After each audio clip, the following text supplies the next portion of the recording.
Hey, so it's November 8th, 2022, and this is going to be another walking conversation.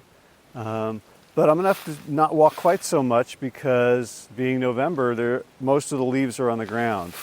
So I think it might be a little bit too loud. It's actually kind of windy, too. I've got the, it's called a dead cat, not a very vegan name for the little muff that goes on top of the microphone to like the wind noise remover.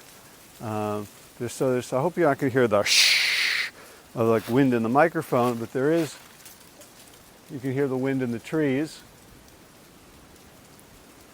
and leaves falling and then me walking and crunching. So if you're hearing this, it means that I've deemed it of sufficient audio quality to release. If not, this is just me talking to myself, and you'll never know.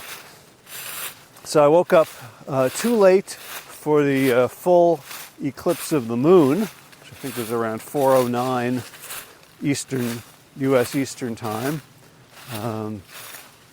But apparently it's going to have a... From an astrological perspective, it's a big deal. I don't really understand that,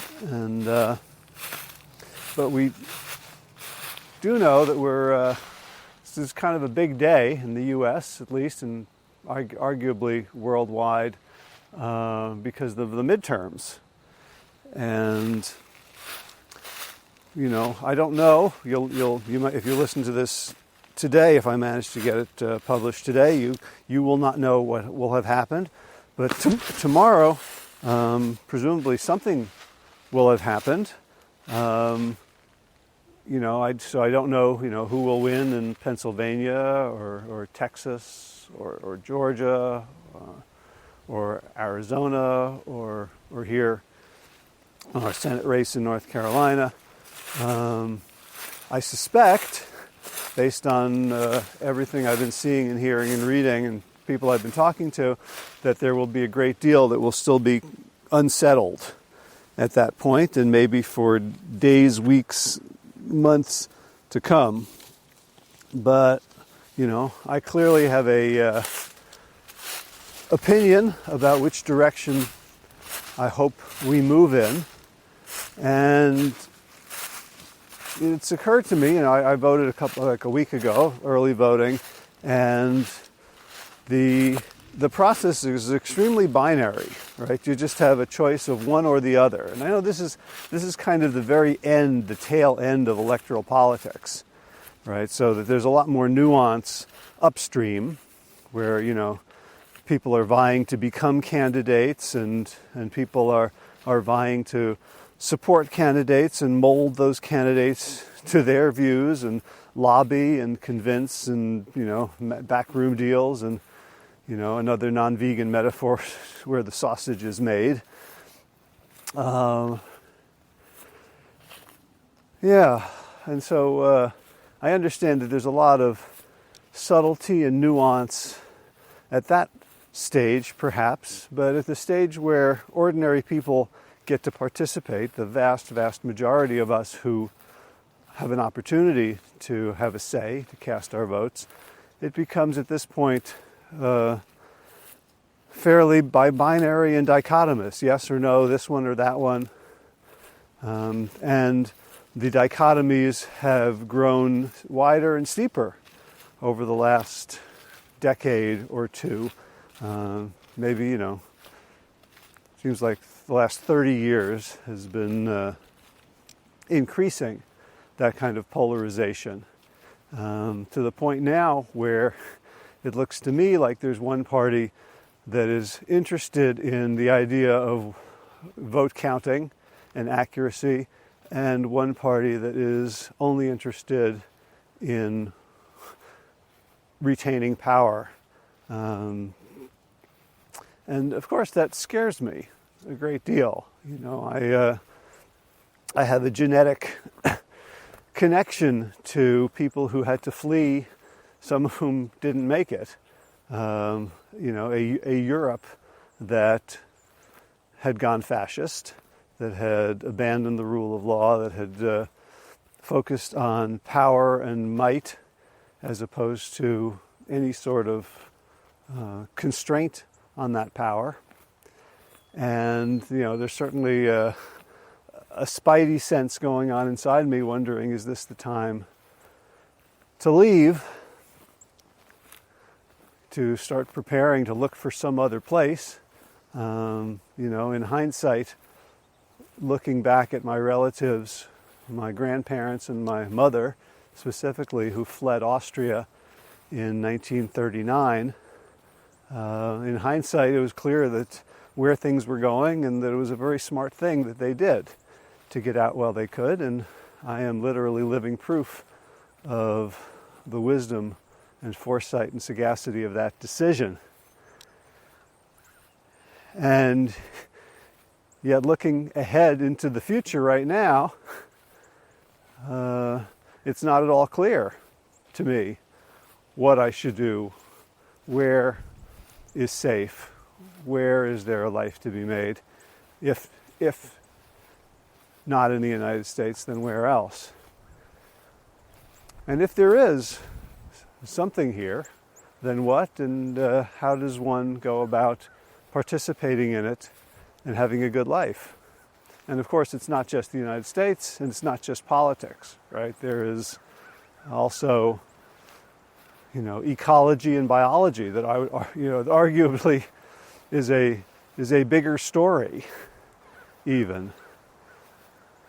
And if, let's say, the Democrats, do manage to pull out a stunning victory, like, are we saved? Is everything okay then? Like, back to that dichotomous outcome. Okay, so the people I voted for, and the people I rooted for, and the people I supported have won. Well, you know what?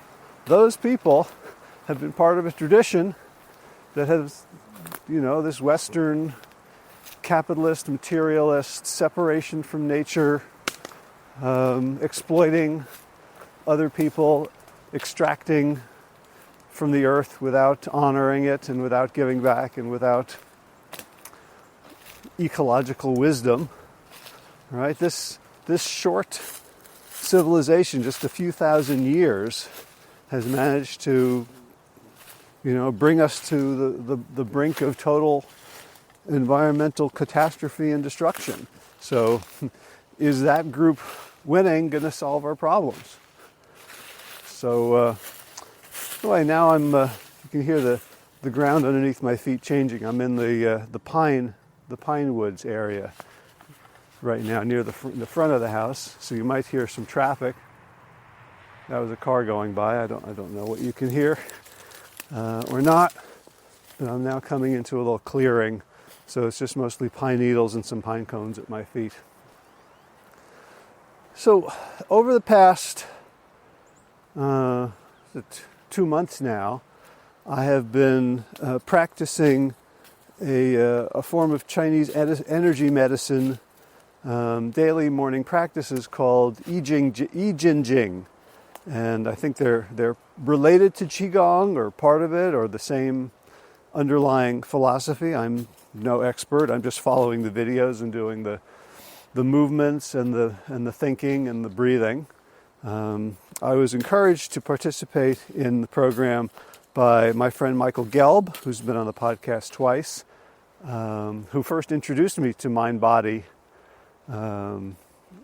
medicine and mind-body healing, and just the fact that our bodies are maps of our minds and vice versa.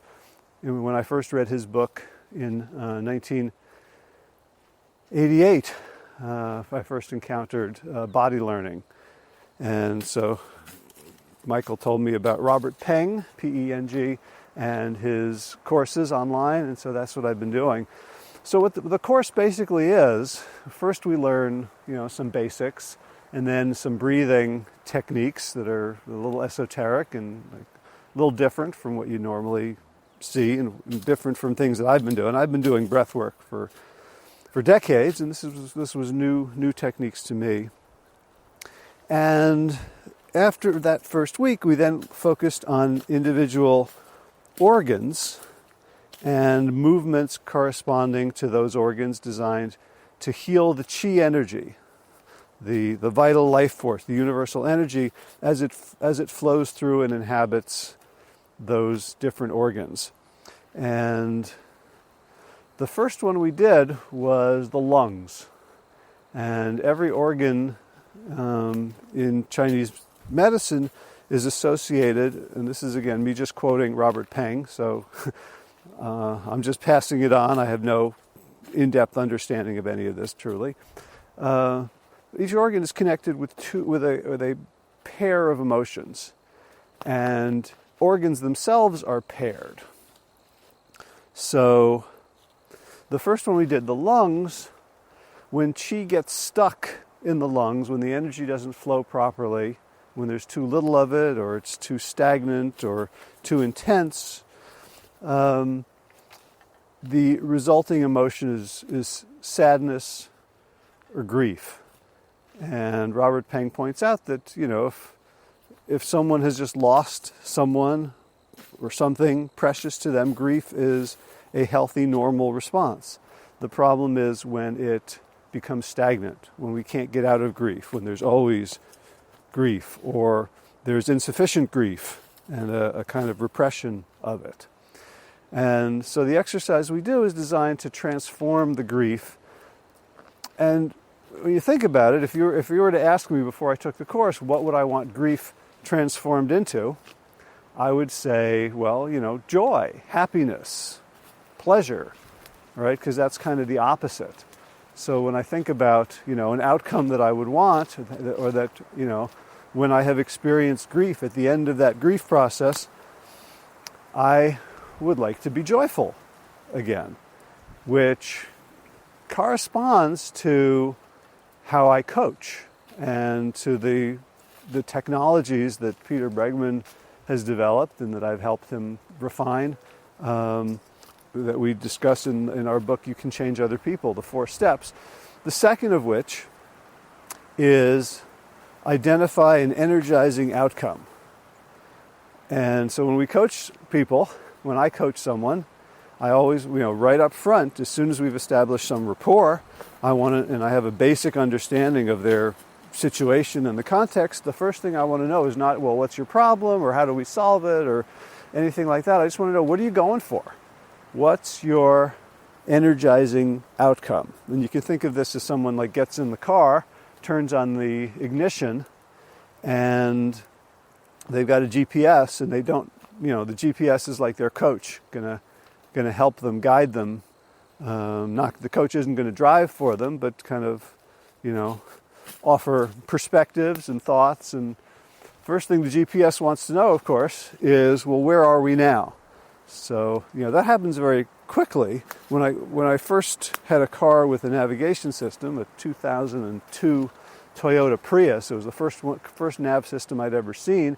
You turn on the car, and sometimes it'd be quite a while before it would connect to the satellites. And then when we got another car that didn't have GPS, of course, by that time I was spoiled, so I had to go and get a Garmin, the one that you attach with a suction cup to your front windshield, and that sometimes would take 5-10 minutes to acquire the satellites. So the first thing it wants to know is, okay, where are we? The second thing it wants to know before it can even engage is, where are you going? What's the destination? Right? If you don't put in a destination, it's not going to interact with you. It's not going to say, hey, go left, go right. It's like that line from Alice in Wonderland. If you don't very much care which way you're going, then it doesn't matter which road you take to get there. So, that's very much like coaching. So, first, tell me a little bit about your situation right now. So I'm acquiring satellites. And then, okay, where do you want to go? What is your energizing outcome? And by energizing, we mean an outcome that's worth enough to you, that's meaningful enough to you, that's clear enough to you, that's positive, an actual a good thing, not just getting away, right? That you're willing to put the energy in to get there. Change is hard. Humans resist change a lot. We don't like to, put effort into hard things. And it's got to be worth it to us.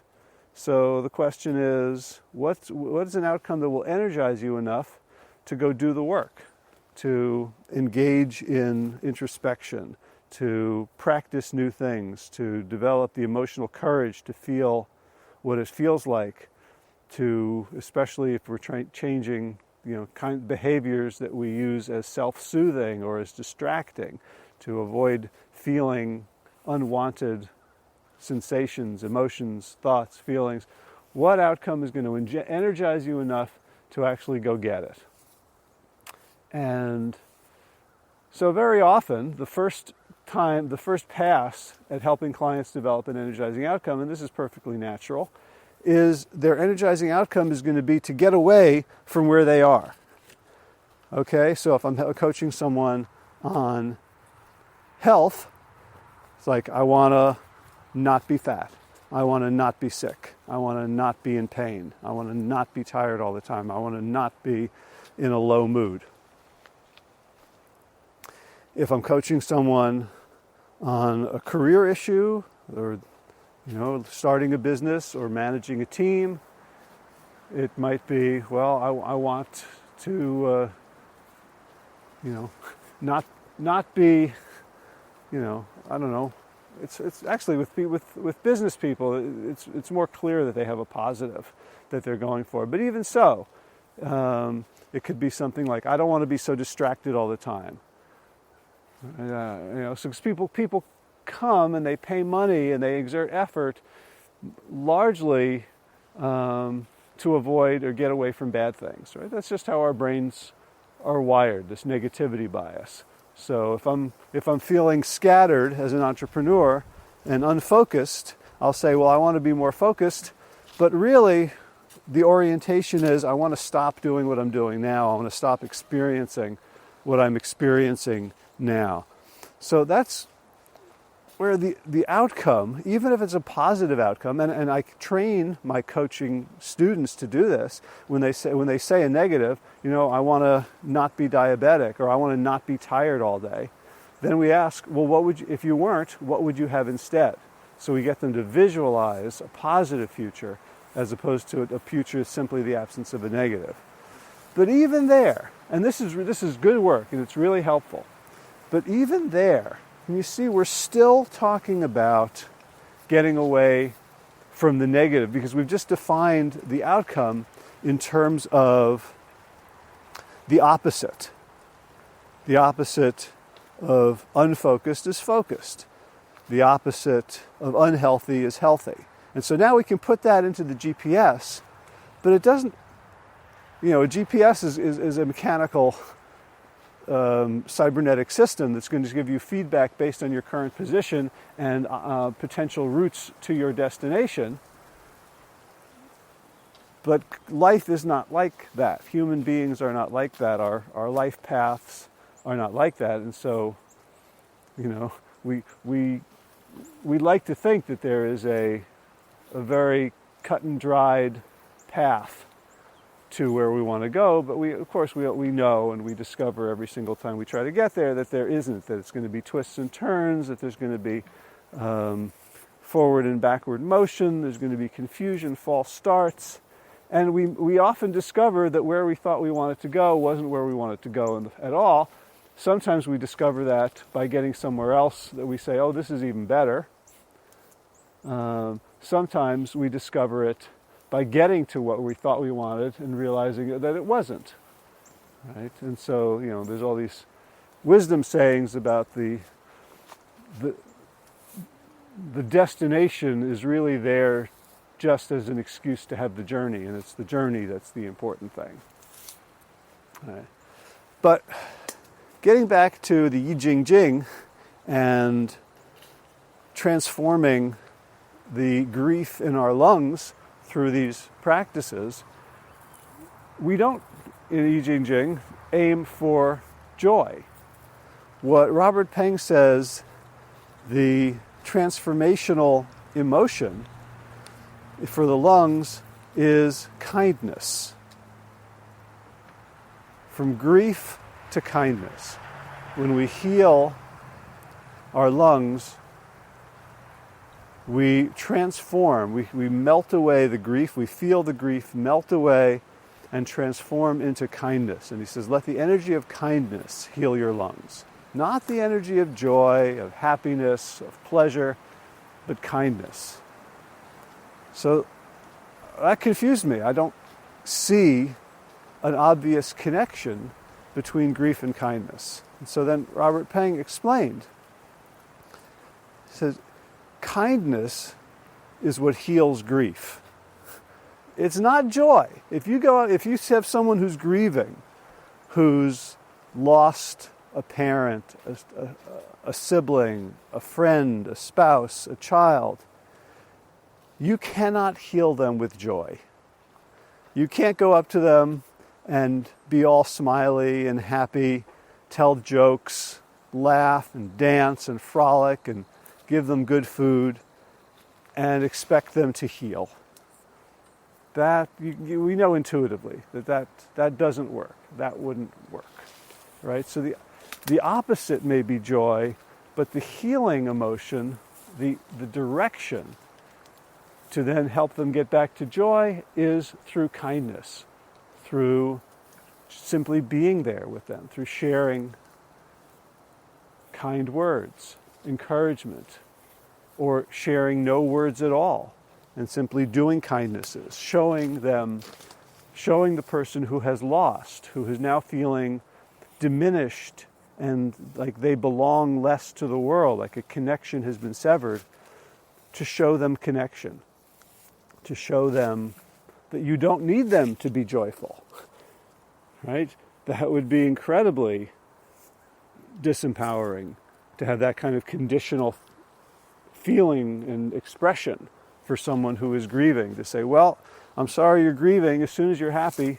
come back and we'll talk, right? That's not kindness.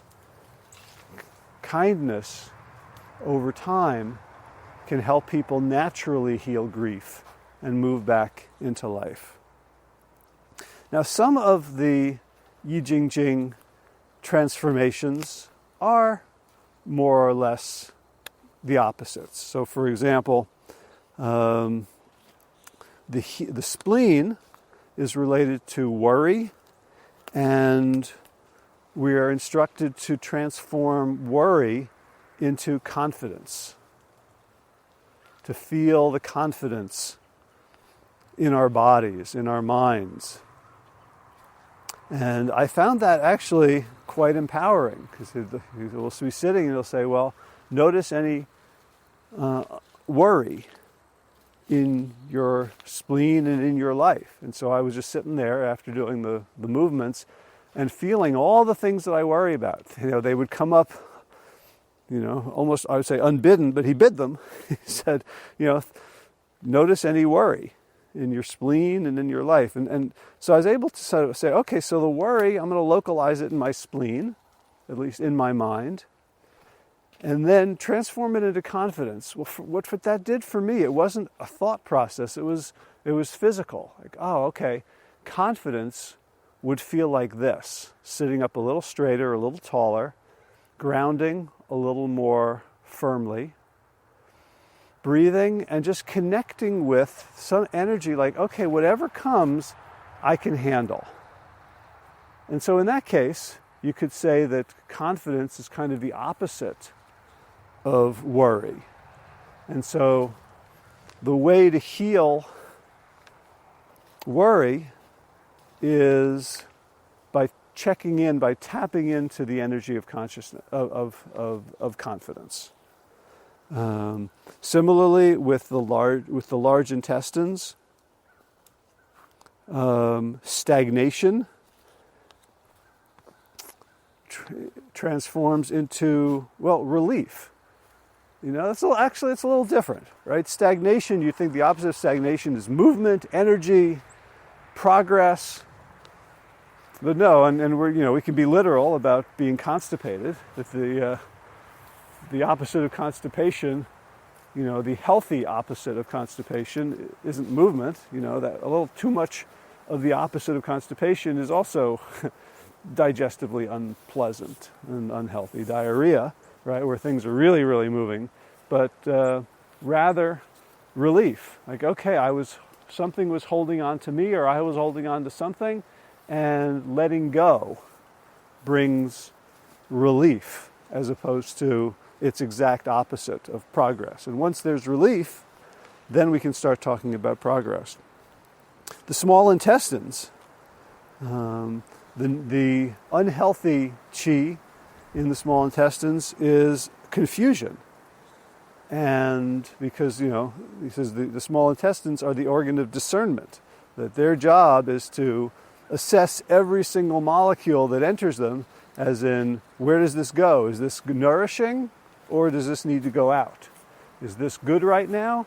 Is it bad right now? And of course, it's contextual, right? So something at the top, we might not want to take it in, might not want to absorb it, but near the bottom, we might. Or we might want to send it to the large intestine where further processing will take place. So if the small intestine is all about discernment, then confusion is the unhealthy chi, the stuck chi, the weak chi, or the too intense chi, and it transforms to clarity.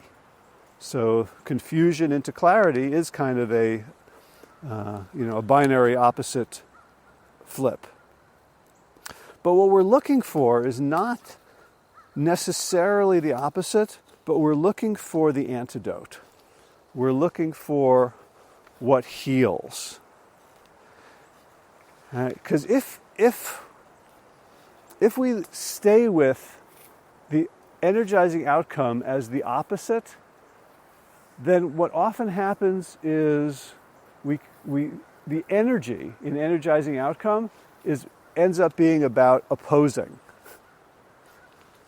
Right? Because we want the opposite. If we want the opposite, we have to oppose. And so we have to take an oppositional stance. And essentially that means fighting what is. So in personal health coaching, that's often where people come from. When they come to me, they've been fighting with themselves. They've been fighting with their family. They've been fighting with their environment. Right? They've been fighting with the vending machine in the break room. They've been fighting with the 7-Eleven on the route to work. They've been fighting with the pint of Ben & Jerry's in the freezer. They've been fighting with their own mind. Right?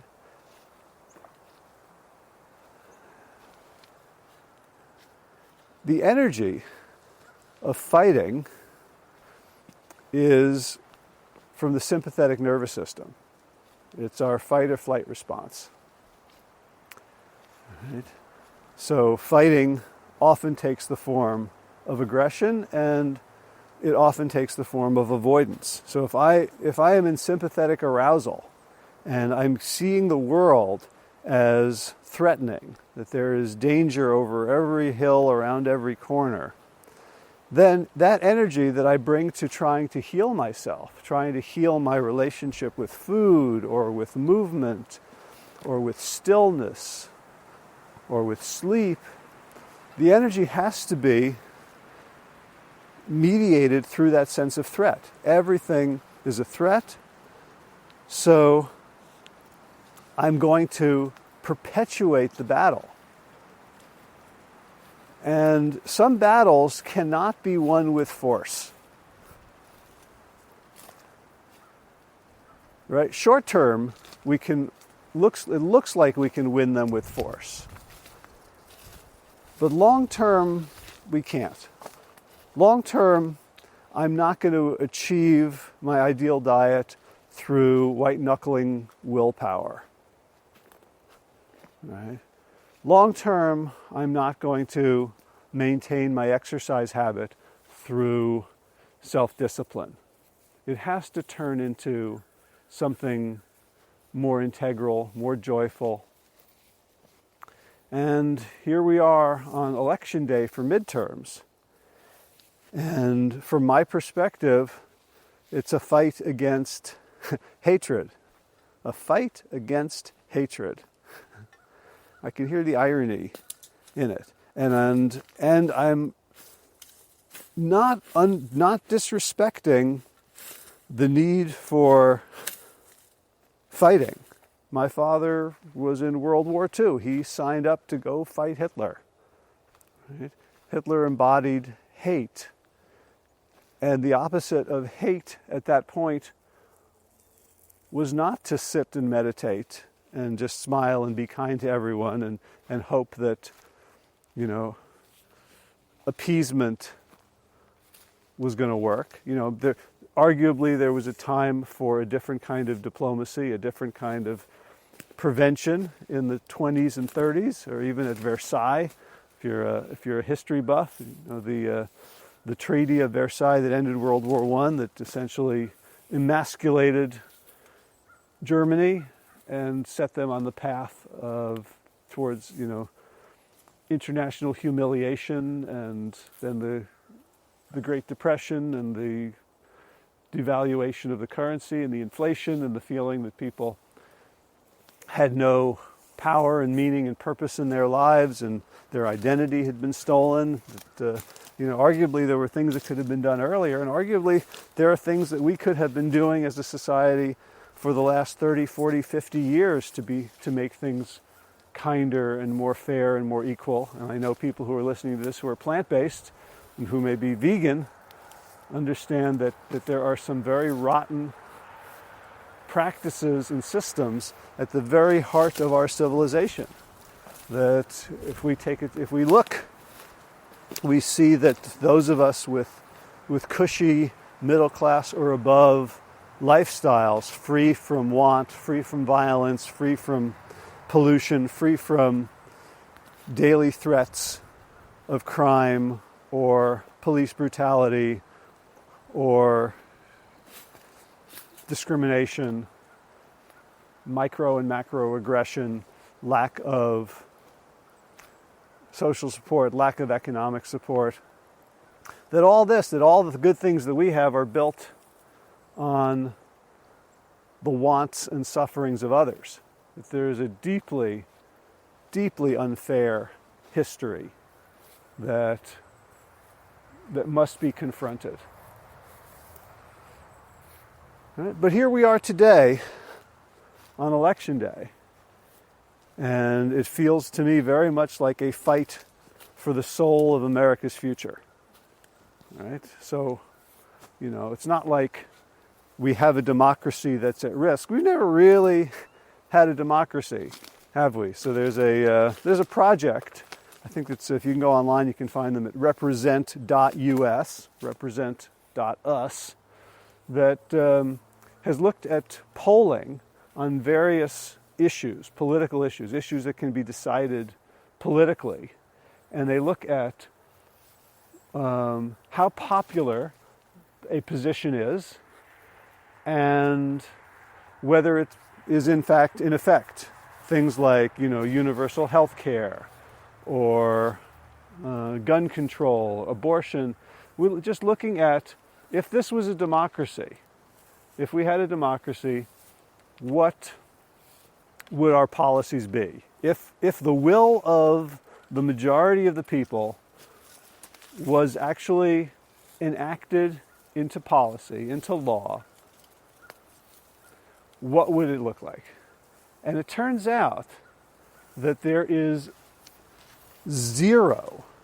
statistically zero association between popular policies and real policies, between what people want and what actually exists. With one exception. I have to credit Josh Lajani for sharing this site and these videos with me. The videos are excellent. So go watch them. This was over a year or two ago. He first shared this with me. So there's, which means that what people want, what they say they want, what they vote for, or what they even have the opportunity to vote for, right, doesn't manifest, doesn't exist. So you could say, well, that's already a crisis of democracy. It's a lack of democracy. So, what I'm looking at is something far far lower down on the food chain of political terribleness, but clearly we don't have a true democracy. And it's, there's a group for whom that's not true, a group for whom what they want actually happens, and of course it's the 1%. Of course it's the very wealthy who are able to influence the system, to make the donations, to set the boundaries of what is considered even possible. And then, in terms of the game of politics, people will not vote for something that they don't think is possible, even if it's the thing they think they want, because nobody thinks it's possible. So here we are. And yes, get out and vote. Right? And know that the opposite, like the thing we're fighting for, the outcome that we want, the opposite of Carrie Lake and Herschel Walker and Doug Mastriano and Mehmet Oz and all the other proto-fascists or worse people, even worse people with no opinions whatsoever who are just clinging to the Trump power train. Yeah, I hope they don't win. And the problem is deeper than that. And the outcome that we're looking for is not just to fight against that, because fighting against hatred is not enough. Right? And I don't know what is enough. There's those of us who have been sort of awakened environmentally to see, really we are destroying not necessarily the planet, but the parts of the planet that can sustain us and many other beings that we enjoy sharing the planet with. We're basically heading for unmitigated catastrophe. And at that point, the question is, what do you do? The question is, what kind of power do I have? It's not me and people like me. People on my side, we don't have military might. Right? We don't have overwhelming force. We don't have the guns. We don't have the machineries of politics. We don't have the police departments. We don't have the militaries. Right? The people doing the polluting, the oil companies, the palm oil extraction, agribusiness, pharmaceutical, the industries that are polluting and destroying are the ones with the political clout, with the money to make things go their way. So if we don't have that kind of power, what do we have? Is kindness enough? Can our kindness heal those who are suffering so deeply that they are blindly or worse, knowingly destroying the planet for their greed? Is love enough to turn people around who are now abandoning decency to vote for haters? Right? I talked about my family fleeing Austria in the 1930s. I grew up hearing a lot about anti-Semitism, not seeing it, not experiencing it. And the last few years, with the Tree of Life Synagogue, with threats in where I grew up in North Jersey, that were deemed severe enough by the FBI to cause synagogues to cancel services, where people who are outwardly identified as Jewish, like the Orthodox in New York, getting harassed on a more frequent basis. So what is there for me to do, for us to do, for anyone who wants to see a world of love and peace and abundance, who wants to move towards healing, who wants a world in which humans are evolved and kind enough to not torture billions of animals at a time, to where humans are evolved and wise enough to not shit in our own drinking water and destroy the planet in the name of short-term profits. A world in which humans are not so scared of one another that any listening, any respect given to another is seen as dangerous, as threatening. How do we shift the collective human nervous system from fight or flight into what Stephen Porges calls social engagement, where we can be open, kind, creative, generous, loving? We obviously can't shift people from fight or flight into social engagement through fight. There may need to be fight. World War II, my father needed to go fight. Right? It's not about rolling over and showing our soft underbelly to those people who have been so wounded, so corrupted, so filled with death that they are unable to stop themselves. It's no kindness to capitulate. It's no great spiritual value to let harm come because you didn't act. And with that, right, right now in the United States, it feels like the hatred is growing, but it's still a minority. It has not necessarily metastasized. It's causing damage to all the other systems and all the other organs. Right? But the vast majority, I believe, of Americans do not want to see fascism, do not want to see genocide, do not want to hate on the basis of color, creed, origin, sexual orientation, gender identity. I think the vast majority of us do have the impulse still for decency. Now, history shows us that when it goes too far, as in Nazi Germany, that fear and ideology can grip a nation and make decency rare.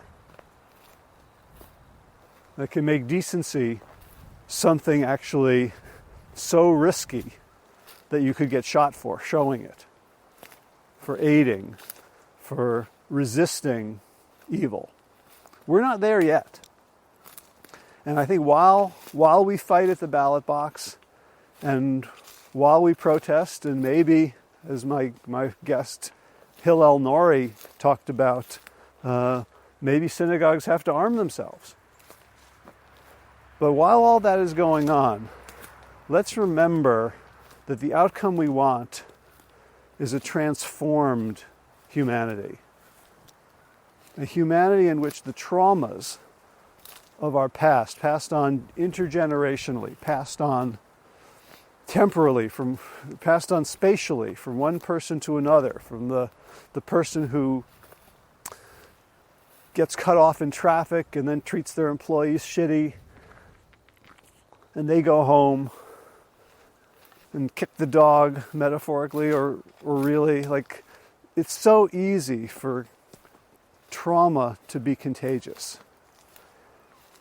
And a lot of my self-work over the last 15 years has been recognizing the trauma that lives in me and the trauma that I have unknowingly or sometimes knowingly but helplessly passed on to others, to my spouse, to my children, to my neighbors, to my community, to my colleagues.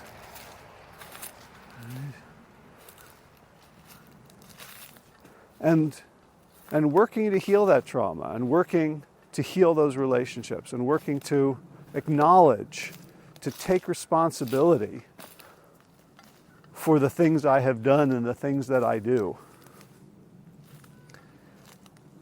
And to see clearly that it's not a cause necessarily for shame or self-denigration. It's simply the reality. The hand I was dealt. And I don't have to take responsibility for the traumas that were inflicted upon me, the traumas that I inherited. But I do have a hand, and I'm playing a game. And I have to lay down those cards one way or the other. And I can play them skillfully and wisely and bring about healing and love, or I can play them unconsciously and continue the patterns. And I don't think this is not a choice between love or fighting. I think both can and must coexist. I am saying that winning, if this midterm turns out to not be the death knell of liberal democracy in the United States, as it appears to have been last week in Israel. If our democracy holds, and people who still respect vote counting get in, we haven't solved the problem. We haven't solved the problem of crazies with guns who have become radicalized, the QAnon believers, who are willing to kill for what they believe is right. Those who would further subjugate women and take away their bodily autonomy. These are political fights, but in the long run, they are about the nervous system. They are about whether human beings can collectively spiral upwards out of trauma rather than what we've seemed to have been doing for most of our history, which is spiraling deeper and deeper into trauma. Or rather, the history of humanity since we embarked on this domination over nature campaign. Right. Indigenous communities had and have technologies for healing trauma. If they had wars, but they understood what they had to do to and for their warriors following the war, so that the blood and the hatred and the trauma would not infect the entire community. We've lost that. We have lost access to technologies of communal healing. We got to get them back. And I don't know how to do that. I don't have a plan. I don't have a book in me on how to do this. I don't have a proposal. I saw a book that I'm very interested in. The title is escaping me. The author's name is escaping me, but it's one of the founders of a group called Braver Angels, which tries to get people of very, very different political persuasions to talk and listen to each other and to learn to respect each other. So if you look up that organization, Braver Angels, you find the founder, you find her book about how to begin to connect, because disconnection only furthers the spiral into greater trauma, which then spirals into greater trauma, which continues to spiral. We will not, like the energizing outcome. The energy that we want is not the fight or flight energy, although it's necessary. Like if we are in fold, if we are in collapse and we are giving up, then fight or flight, the energy of conflict, is absolutely required. And that's probably required of us at this point for a while. And at the same time,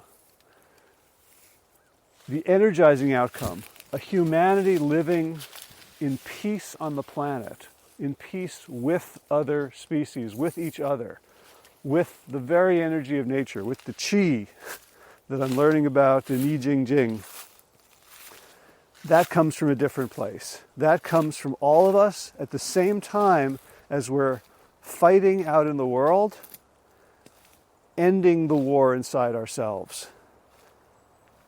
Recognizing the ways in which each of us has contributed to harm, the ways in which each of us have internalized oppression, racism, misogyny, homophobia, and to not take this as an indictment of ourselves, but to recognize that it's actually a great privilege and honor to be able to flip the script, to be able to wake up to the point where we say that no more, to the point where we say we stand for something bigger, to the point where we say I choose to take responsibility for my actions. I choose to tolerate the waves of shame and anger that arise in me when I feel called out, when I get defensive, when I want to be the victim. Because we're all everything. We're all victims. We're all victimized. We're all victimizers. We are all part of this giant pulsing universe of chi energy. And I don't understand the energy medicine part of it. I don't understand how or if my thoughts and energy can influence galaxies far away or people down the road. I do know that this is where my power lies. My true power lies in my own willingness to be vulnerable, my own willingness to simultaneously forgive myself and hold myself to the highest standards, and my willingness to see others as having the same capacity. Even as I fight to not dismiss others as unredeemable.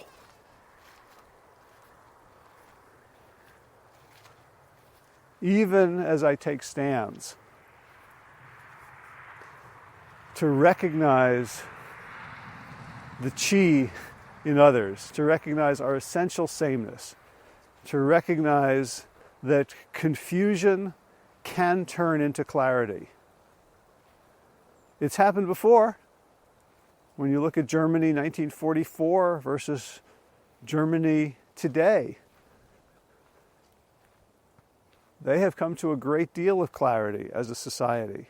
Now, is it threatened now? Possibly. But that doesn't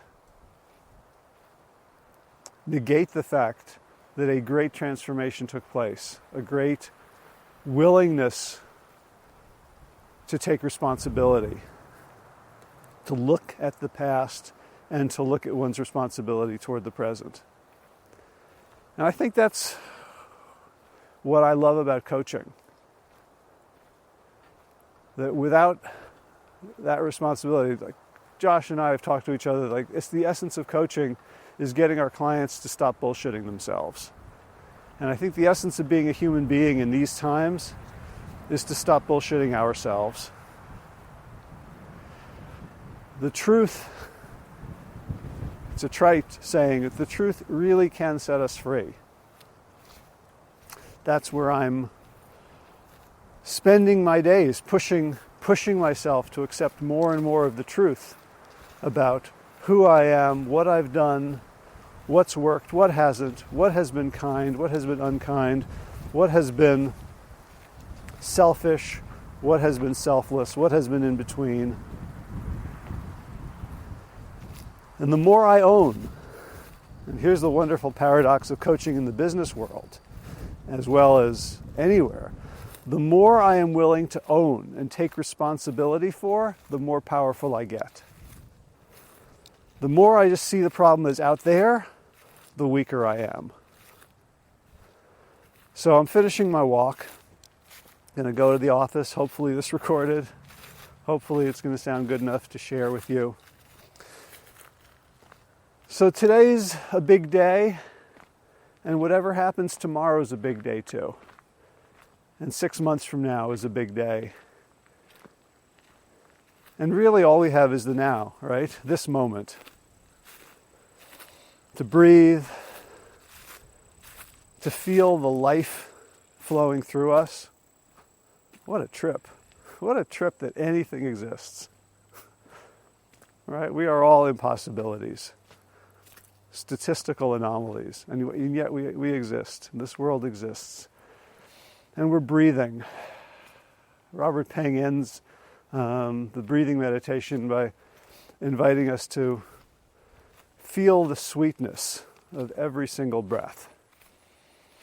And I think that's a good place to start. It's a good place for me to end. And to wish you all, to wish you and me and all of us the courage to face what's coming, to face ourselves, and to hold on to an outcome that, while there might be fighting involved, an outcome that transcends fighting, an outcome that includes everyone and everything. So thanks for joining me on this walk. Thanks for listening. I'd love to hear your comments. If you want to send them on the blog or on the Facebook Plant Yourself page. And let's continue. Let's continue our work. Let's continue our love. All right, time for thanks. Thanks to Will Ridenauer for allowing me to use his beautiful song Sabali Dawn, The Dance of Peace. You can find more of Will's music at his website, willridenauer.com. And of course, thanks to all of you Plant Yourself podcast patrons.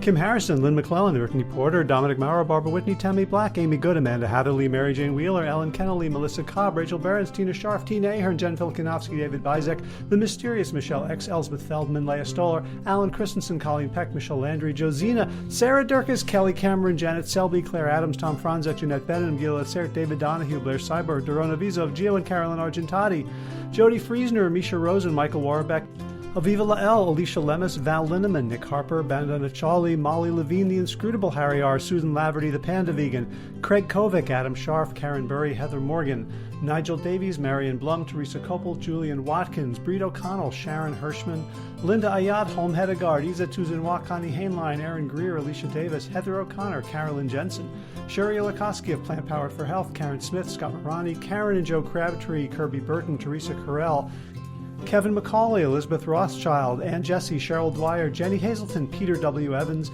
Dennis Bird, Darby Kelly, Lori Fanny, Linnea Lundquist, Emily Iconelli, Levy Wallach, Rosamund McAtee, Dan Picorni, Stephen Leenan, Patty DiMartino, Mike and Donna Kartz, Deanne Bishop, Bilberry Elf, Marjorie Lewis, Tricia Adams, Nancy Sheldon, Lindsay Bayshore, Gunmarit Hagan, Tracy Gullidge, Laura Heaton, Meg from Mama Says, Stacey Stokes, Ben Savage, Michael Kay, David Hughes, Connie Rogers, Claire England, Sally Robertson, Paranganchi, Amy Daly, Brian Tourville, Mark Jeffrey Johnson, Josie Dempsey, Karen Schmidt, Pamela Hayden, Emily Perryman, Allison Corbett, Richard Stone, Lauren Vaught of Edible Musings, Erin Hasty, Sean Owen, Sagar Naik, Erica Piedra, Danielle Roberts, Michael Lushton, Sarah Johnson, Catherine Floyd, for your generous support of the podcast. That's it for now. As always, be well, my friends.